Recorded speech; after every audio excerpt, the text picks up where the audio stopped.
28장 1절로 가보겠습니다. 시작. 우리가 구조된 후에 안즉 그 섬은 멜리데라 하더라. 멜리데 줄을 딱 그어놓고, 지금의 몰타 공화국입니다.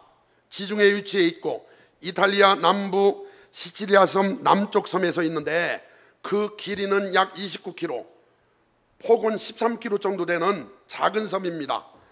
그런데 멜리데, 여러분 지금 제가 앞부분에 풍랑을 강조하고 어려움을 강조했죠. 한번 생각해 봅시다. 배 타고 풍랑이 막 하고 일 때 여러분은 지금 어디 가고 싶어요? 육지, 이렇게 대답해요. 어디 가고 싶어요? 육지. 멜리데는 감사요, 멜리데는 축복이요, 멜리데는 구원이요, 멜리데에 도착한 건 은혜요, 멜리데는 행복이요, 멜리데는 말씀의 응답이요, 멜리데는 소원의 성취요, 멜리데는 소원의 항구인 줄 믿습니다. 그 사람들이 풍랑을 만났을 때 얼마나 육지를 그리워했겠습니까? 그런데 하나님의 은혜로 떠내려가던 배가 탁 걸렸는데 거기가 멜리데였어요. 할렐루야. 여러분, 오늘 여러분과 저도 이런 좋은 일이 일어나기를 주님의 이름으로 축원합니다. 2절 봐요. 비가 오고 날이 참해. 이 겨울이란 뜻입니다. 원주민들이 우리에게 특별한 동정을 하여. 할렐루야. 여러분, 섬이 많이 있잖아요. 많이 있는데 개 중에 2000년 전에는 식인종들 있는 섬도 많았을 텐데, 하필이면 식인종 있는데 도착하면 먹을 것들 왔다고 싸먹고 찢어먹고 거먹고 할 거 아니야. 그런데 기가 막힌 건 하나님의 은혜가 특별한 동정을 받게 했어요. 하나님이 예비하신 줄 믿습니다. 할렐루야. 하나님이 하시면요 이런 일이 일어납니다. 특별한 동정을 하여 불을 피워 우리를 다 영접하거늘. 어서 오세요, 수고 많았습니다. 그러더니 불 피워놨다는 거예요. 이렇게. 할렐루야죠. 이 불은 곤고한 사람들에게 사랑의 불이며, 여러분 추위에 떨고 있는 사람에게 얼마나 따뜻한 불입니까? 그 불을 피워놓고 사람들을 영접했습니다. 어서 오라고. 바울이 나무 한 묶음을 거두어 불에 넣으니, 나무가 이제 다 탔네요. 바울이 그걸 넣었어요. 그랬더니 뜨거움으로 말미암아 독사가 나와 그 손을 물고 있는지라. 뜨거우니까 독사가 나와가지고 배에 손이 물었대. 이렇게 딱 물고 있는. 원주민들이 이 짐승이 그 손에 매달려 있음을 보고 서로 말하되, 진실로 이 사람은 살인한 자로다. 바다에서는 구조를 받았으나 공의가 그를 살지 못하게 함이로라. 뭐라냐면, 야, 풍랑이는 바다에서는 살아났지만 이 사람은 진짜 나쁜 사람인가 보다. 공의가 저를 죽인다. 이 소리는 우리식으로 얘기하면 진짜 재수없는 사람이다. 얼마나 죄를 많이 범했으면 저런 데서 살아나고 이렇게 죽을까. 그런데 이 사람들이 뱀이 물린 걸 봤기 때문에, 너무나도 잘 알죠. 그건 독사였고, 그거 물리면은 금방 눈이 뒤집어지고 피가 굳어져서 죽는다는 걸 아는데 기다려도 안 죽네요. 그래서 5절, 바울이 그 짐승을 불에 떨어뜨리매 조금도 상관이 없더라. 뭐요?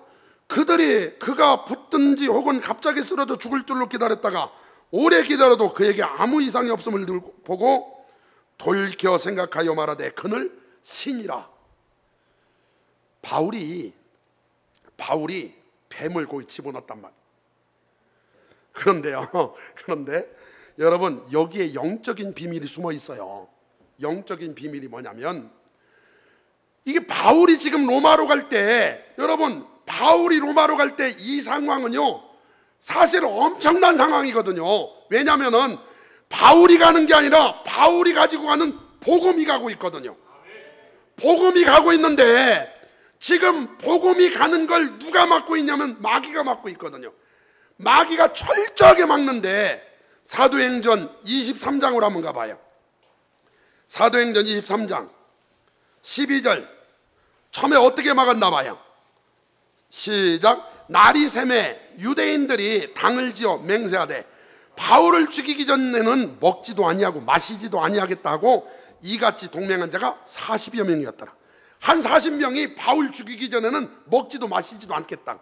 이 사람들이 이 약속을 지켰다면 굶어 죽었어요. 사도행전 25장으로 와봐요. 2절. 또 어떻게 죽이려고 하나 봐요. 대제사장들과 유대인 중 높은 사람들이 바울을 고소할세 베스도의 호의로 바울을 예루살렘으로 옮기기를 청하니 이는 길에 매복하였다가 그를 죽이고자 함이었더라. 죽이려고 했다는 거예요. 매복하고 있다가 딱 죽입시다 이렇게 했던 거예요. 그것뿐만 아닙니다. 그런 차원에서 유라굴로 광풍을 보면, 여러분 시기가 돼서 광풍 분 거지만 알고 보면 영적으로 보면요, 그게 그 광풍은 악한 마귀가 일으킨 것이라고 할 수도 있어요. 예를 들어서 예수님을 태운 배가 거라사로 향해 갈 때 풍랑이 일어났죠. 제자들이 두려워서 예수님 깨웠죠. 그때 예수님이 꾸짖으시고 잔잔케 하셨죠. 여러분, 거라사에는 군대 귀신이 있었어요. 예수님이 오는 걸 얼마나 싫어했겠습니까? 그러다 보니까 가만히 있을 수 없죠. 그래서 유라굴로도 영적으로 보면 마귀가 역사한 것일 수 있고, 그것뿐만 아닙니다. 27장 42절에 보니까 군인들이 죽입시다. 여러분, 군인들이 한 말이요, 이거 그냥 한 말이 아니에요. 영적으로 보면 악한 마귀가 군인들한테 야 죽이자게, 그래 바울 죽이게 하려고 그랬는데도 백부장을 통해 살렸어요. 그러니까 참다 견디지 못한 이 뱀, 여러분 성경의 뱀은 뭘 의미했어요?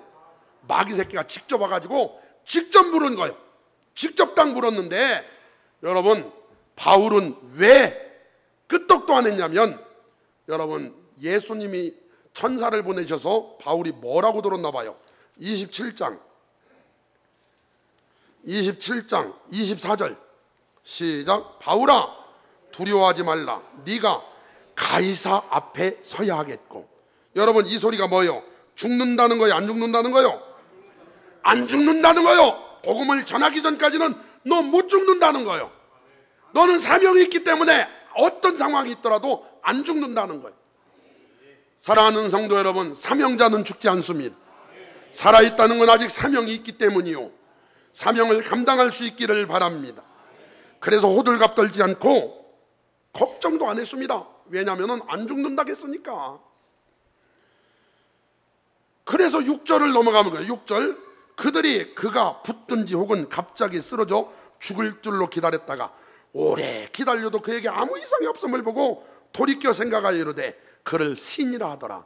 사랑하는 성도 여러분, 세상 사람들, 교회에 대해서 반감 있는 사람들을 우리 그리스도인들이 돌이켜 생각하게 만들어줘야 돼. 여러분과 제가 누군가를 돌이켜 생각하게 만드는 사람들 되기를 바랍니다. 7절로 가봐요. 이 섬의 가장 높은 사람 보블리오가 하는 이가 그 근처에 토지가 있는지라 그가 우리를 영접하여 사흘이나 친절히 머물게 하더니, 그 섬에서 가장 높은 사람 보블리오라고 하는 사람이 하루 이틀 사흘 3일 동안 276명을 자기 땅 위에다가 거하게 만들더니 상당히 잘 대접을 했대요. 할렐루야죠. 여러분 한번 이제 거꾸로 한번 해석해 봅시다. 이게 멜리다라고 하는 섬은 그들에게 축복이라고 그랬고, 멜리데 섬은 기도의 응답이라고 그랬고, 여러분 은혜라고 그랬죠. 그런데 이제 한번 거꾸로 한번 생각해 보자고요. 멜리데는요 진짜 복받은 섬이에요. 왜 복받은 섬이냐? 세상에 계획에도 없던 바울을 실은 배가, 복음을 실은 배가 로마로 가다가 자기 섬에 걸렸어요.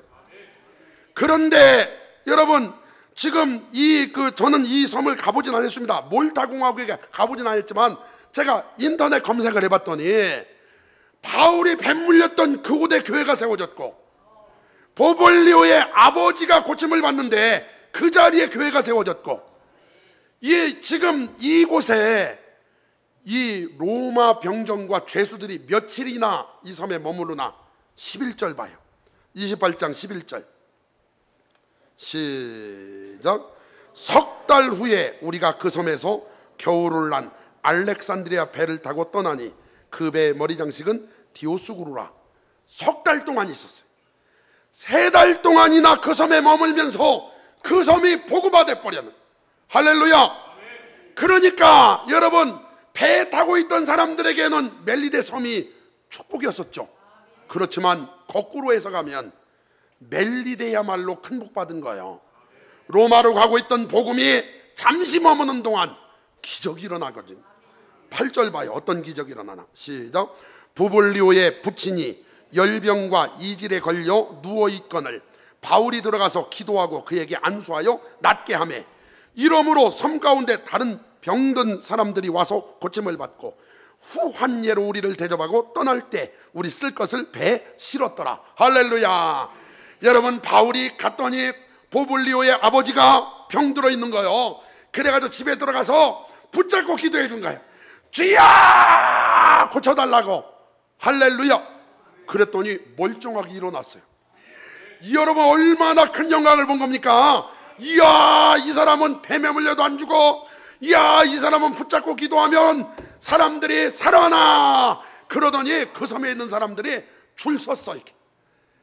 그래가지고 기도해 주면 은혜 받고. 여러분, 바울이 복음을 전해가지고 그 섬이야말로 복음화되는 놀라운 축복을 받은 줄 믿습니다. 할렐루야죠. 참 감사하죠. 저는 이 광경을 바라보면서 사랑하는 성도 여러분, 예수 믿는 사람 실력이 있어야 돼요. 참된 자신감은 실력에서 나와요. 그냥 실력도 없이 큰 소리 치지 마요. 다윗이 큰 소리 친 건 그냥 친 게 아니에요. 그는 평상시 물맷돌을 기가 막히게 잘 던졌어요. 우연히 맞춘 게 아니고 원래 잘 맞췄어요. 알겠죠? 참된 자신감은 참된 실력에서 나와요. 그런데 실력도 중요하지만 능력도 중요해요. 하나님이 함께 하심으로 능력 있기를 바랍니다. 할렐루야. 능력 있기를 바랍니다. 오늘 사랑하는 성도 여러분, 우리도 그런 놀라운 역사가 우리를 통해 일어나기를 바랍니다. 그랬더니 엄청난 일이 일어난 거예요. 바울 덕분에. 거기 있는 사람들은요, 바울 덕을 똑똑히 본 거예요. 3개월 동안 막 병 낫지, 해결받지. 그러니까요, 10절 후한예로 우리를 대접하고. 여러분, 후한예로 대접했다는 게 뭔 뜻인 줄 알죠? 닭 잡아주고 소 잡아주고 맛있는 거 해다 주고 그냥 그렇다는 거예요. 3개월 동안. 그리고 배 타고 가는데요, 떠날 때 우리 쓸 것을 배에 실었더라. 일단 첫째 하나님 은혜고 바울 덕분에. 할렐루야. 하나님께서 써주시고 역사해 주신 줄 믿습니다. 오늘 여러분, 우리도요, 이제 하나님이 우리와 함께 하심으로 다 고칠 수는 없지만 우리도 고치며 살아야 돼요. 한번 말씀을 몇 군데 볼 텐데, 누가복음 5장부터 한번 봐요. 5장 17절 시작. 하루는 가르치실 때 갈릴리의 각 마을과 유대와 예루살렘에서 온 바리새인과 율법교사들이 앉았는데 병을 고쳐는 주의 능력이 예수와 함께 하더라. 병을 고치는 주의 능력이 예수와 함께 하더라. 병을 고치는 주의 능력이 저와 여러분과 함께 하더라. 할렐루야. 누가복음 9장으로 가봐요. 1절 시작. 예수께서 12제자를 불러 모으사 모든 귀신을 제어하며 병을 고치는 능력과 권위를 주시고. 6절 시작. 제자들이 나가 각 마을에 두루다니며 곳곳에 복음을 전하며 병을 고치더라. 누가복음 10장 17절 시작. 70인이 기뻐하며 돌아와 이르되 주여 주의 이름이면 귀신들도 우리에게 항복하더이다. 예수께서 이르시되 사탄이 하늘로부터 번개같이 떨어지는 것을 내가 보았노라. 내가 너희에게 뱀과 전갈을 밟으며 원수의 모든 능력을 제어할 권능을 주었으니 너희를 해칠 자가 결코 없으리라. 아멘. 사도행전 10장 38절 시작. 하나님이 나사렛 예수에게 성령과 능력을 기름 붓고 다녔으며 그가 두루 다니시며 선한 일을 행하시고 마귀에게 놀린 모든 사람을 고치셨으니 이는 하나님이 함께 하셨습니다. 할렐루야. 마가복음 16장 17절 시작. 믿는 자들에게는 이런 표적이 따르리니 곧 그들이 내 이름으로 귀신을 쫓아내며 새 방언을 말하며 뱀을 집어올리며 무슨 독을 마실지라도 해를 받지 아니하며 병든 사람에게 손을 얹은 즉 나으리라 하시더라. 아멘. 이야, 믿는다면 우리도 할 수 있다는 얘기를 하신 거예요. 여러분도 할 수 있는 줄 믿습니다. 하나님이 함께 하시면 할 수 있습니다. 주님이 능력 주시면 할 수 있습니다. 이미 주님이 내 안에 계신 순간 그 능력은 이미 받은 줄 믿습니다. 어차피 내가 하는 게 아니라 믿음으로 해보시길 바랍니다. 하나님이 역사해 주십니다. 할렐루야. 하나님이 하시면 할 수 있는 거예요. 잊혀진 사람들의 마을이라는 책을 쓴 김요성 목사님 이야기입니다. 시로하라는데, 이웃 동네에 살고 있는 양씨 가족이 등록을 했습니다. 그들은 초생자였기 때문에 예수 믿는 사람들이 어떻게 행동해야 할지 잘 모르는 상태였습니다. 게다가 그 동네는 불교가 아주 강했고 지배적인 곳이었고, 교회 다니는 그들의 일거수일투족은 온 동네 사람들의 관심거리였습니다. 이웃의 따가운 시선 속에서 살아야만 했습니다. 어느 날 저녁 그 집 양씨 아저씨가 목사님을 찾아왔습니다. 잔뜩 화가 나서 목에는 핏대가 서고 얼굴은 시퍼렇게 달아오는 모습이었습니다. 왜 그렇게 화가 나셨나요? 누구하고 싸우시기라도 했나요? 이렇게 물었더니 양씨 성도님이 아니요, 오히려 그 반대입니다. 제가 지금까지 화가 나도 꼭 참았다고요. 예수 믿는 사람은 서로 사랑해야 한다고 목사님께서 늘 말씀하시지 않았습니까? 그런데 옆집 그 인간은 해도 정말 너무하지 뭡니까? 양 씨는 숨을 가쁘게 쉬며 씩씩거리면서, 우선 그를 진정시키는 일이 급했던 목사님이 무슨 일인지 차근차근 말씀해 보십시오. 여전히 숨을 몰아쉬며 양 씨가 이렇게 말하는 거예요. 오늘 오후에 우리 돼지 5마리가 옆집 채소밭에 들어가서 그 집 채소를 몽땅 먹어치웠거든요. 그랬더니 옆집에서 손해배상을 해달라고 하더라고요. 목사님이 그야 당연히 배상해야죠. 저도 손해는 배상하려고 했는데, 그런데 그 인간이 말도 안 되는 요구를 하지 뭡니까? 도대체 옆집 사람이 손해배상으로 뭘 요구했는데요? 세상에 그 암돼지 5마리를 달래요. 아무리 예수 믿는 사람이라 할지라도 내가 화 안 나게 생겼냐고. 그랬더니 목사님이 이렇게 말했습니다. 그 옆집 사람은 형제님을 시험해 보려고 그런 것 같은데요, 그 사람은 형제님이 마구 흥분하고 화내기를 바라는 거예요. 그렇게 되면 예수 믿는 사람이 얼마나 형편없는지 온 동네 사람들에게 보여줄 수 있으니까요. 그러니까 그렇게 하지 못하게 하려면 그가 원하는 대로 다 줍시다 이래서. 아니 그 조금 채소 먹었다고 돼지 5번. 그 말을 들은 이 양씨 성도님이 좋습니다. 어쨌든 저는 예수님 믿는 사람이니까 아까는 정말 화가 났지만 다 접어두고 하나님께 순종하겠습니다. 목사님께서 말씀하신 대로 하지요. 그러더니 가서 돼지, 암돼지 5마리를 줘버렸어. 동네 사람들이 난리가 났어요. 저 양씨 미친 거 아니요? 그러면서 예수 믿는 사람에 대해서 수근거리기 시작했어요. 아, 예수 믿는 사람은 저렇게 하는구나. 그 일이 있었던 일이 여름이었대요. 그리고 나무님이 곧게 물들어가던 가을날 밤, 양씨가 목사님의 방문을 또 두드렸어요. 목사님, 밤늦게 죄송합니다. 꼭 드릴 말씀이 있어서요. 전에 제가 목사님의 말씀을 따르기로 했지만 사실 속으로는 굉장히 분했습니다. 그래서 옆집 사람이 한 짓을 오랫동안 잊지 못하고 있었거든요. 그런데 오늘 아침 엄청난 일이 벌어졌지 뭡니까?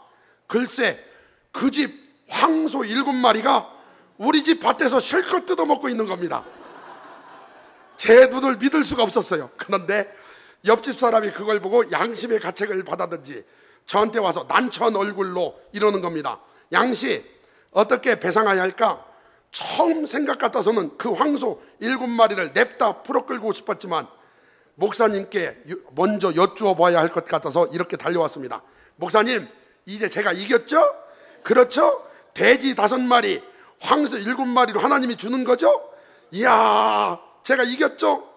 그 말을 들은 목사님이, 사랑하는 형제님, 형제님은 예수 믿는 사람입니다. 악을 악으로 갚지 마십시오.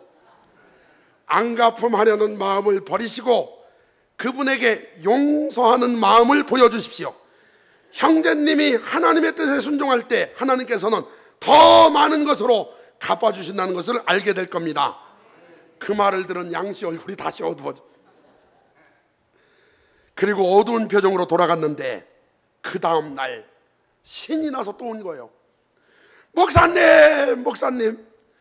목사님 말씀이 또 맞았어요. 하나님이 정말 더 풍성하게 해주셨습니다. 어제 목사님이 말씀하신 대로 옆집 사람에게 아무런 배상도 받지 않았거든요. 그런데 오늘 오후에 그 사람이 돼지 90마리를 끌고 우리 집에 왔지 뭡니까? 그러면서 하는 말이, 이 돼지 전부 자네 걸세. 내가 자네 때문에 지난밤에 한숨도 못 잤어. 지난 일로 틀림없이 화가 잔뜩 났을 텐데 왜 내 황소를 달라고 하지 않느냐 말이야. 내가 그걸 생각하느라고 머리가 다 빠개질 것 같아. 자, 자네 돼지 5마리 내가 가져갔었지?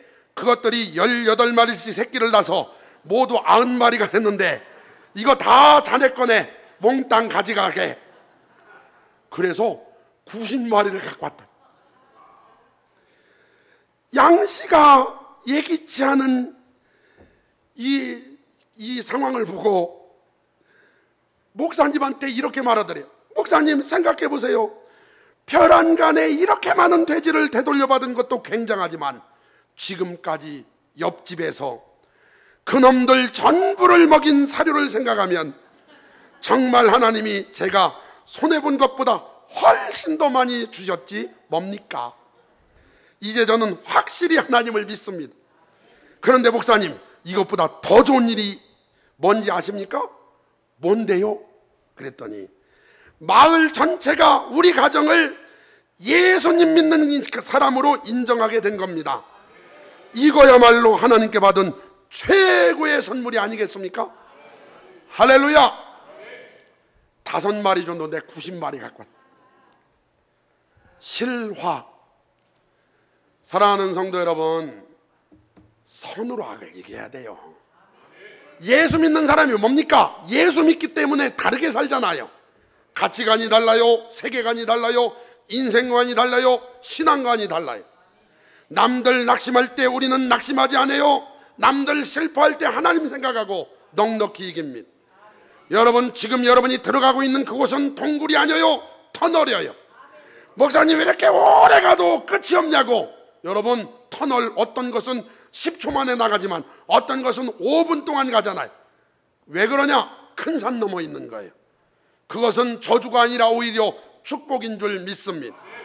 반드시 좋은 날 오게 돼 있습니다. 반드시 하나님 역사하시게 돼 있습니다. 신앙의 밀물은 오게 돼 있습니다. 하나님은 반드시 좋은 역사를 이루어 주실 줄 믿습니다. 여러분, 멜리데에 도착한 것 자체가 복이었고 멜리데 입장에서는 얼마나 큰 복을 받았는지, 목적지가 거기도 아닌 그곳을 하나님이 몰아주셔가지고 거기에 걸리게 하셔가지고 멜리데 섬 전체를 복음화시키셨습니다. 그게 하나님의 은혜가 아니면 뭐겠습니까? 하나님이 함께 하신 줄 믿습니다. 사랑하는 성도 여러분, 하나님을 믿기 때문에 다르게 삽시다. 하나님을 믿기 때문에 더 은혜롭게 삽시다. 하나님을 믿으시기 때문에 더 주 안에 주님을 의지하고 승리하시기를 바랍니다. 그래서 하나님의 기쁨 되는 성도님들 다 되시기를 주님의 이름으로 축원합니다.